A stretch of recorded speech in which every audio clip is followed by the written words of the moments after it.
Hi, my name is Christel, and I'm doing my informative speech on the psychological effects of joining the military. Anyone who joins the military ends up with some sort of psychological effect on their life following service in the military, whether good or bad. There are generally more good outcomes from joining than there are bad ones, and they tend to help out quite a bit when a soldier is done serving their country. One of the most common bad outcomes for joining the military is post-traumatic stress disorder, as noted in EBSCO's article, Vietnam Veterans Longitudinal Study. On the good side of joining, many good things come out of being a serviceman or woman. I will be discussing two of the top advantages of joining the military for a better understanding. The beginning details will be identifying the three psychological outcomes. Then, I will explain the effects a soldier will endure after his or her service is over. First, there is one big psychological outcome that is extremely negative for a person after their service.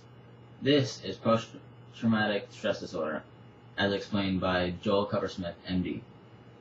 Many of the men and women who serve for their countries witness something while in battle that shocks them enough to mess them up mentally later on in life.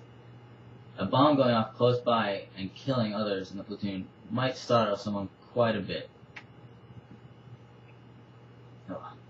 A bomb going off causes people to go into shock, whether they're scared or not. Seeing the bodies of fellow soldiers getting blown to pieces also gets to their head quite a bit and will have some greater effects later on. If a soldier is captured or tortured, there is a good chance the person will have mental complications with later on. POWs, if or when released, almost always have that set in their heads for life. Having an experience like that, along with being tortured, can really screw up the mind of a person who was once perfectly fine. If a soldier is forced to watch an execution in order to give up information, that soldier will probably have serious nightmares about it when they're released later on. Sometimes it is sent as a message for one soldier to watch a close friend get executed in order to strike fear into the people back at home. The soldiers usually become traumatized seeing close friends get executed from serving their country, and now onto the happier side of becoming a soldier. Even though there are a few downsides to becoming a soldier, there are many more advantages, the first one being discipline. As people grow up, discipline is naturally picked up on from our parents when being raised. The rules enforced back then are very similar to the ones learned as a soldier, except more intense. Men and women learn to be more aware of things going on around them. In a battle, if the soldier does not have a good discipline, there's a good chance of losing their life.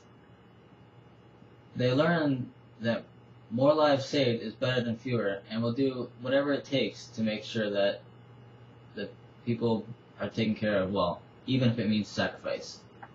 Next is strategy, explained by Lutwick.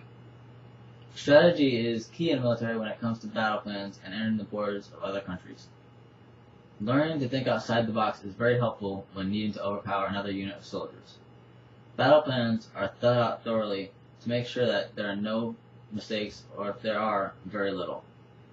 Going through the plan with the best idea will be a big advantage with the best outcome. Now on to my conclusion. I have explained a few of the psychological outcomes of becoming a soldier and the after effects of what happens. Post-traumatic stress disorder can be quite a big problem for some people that have bad experiences, but is taken care of after they're back at home. Discipline can be achieved at much higher levels than normal in society, so it helps when they get to their future jobs back at home. Strategies come in handy when it comes to fully thinking something out before doing it. That is the end of my speech.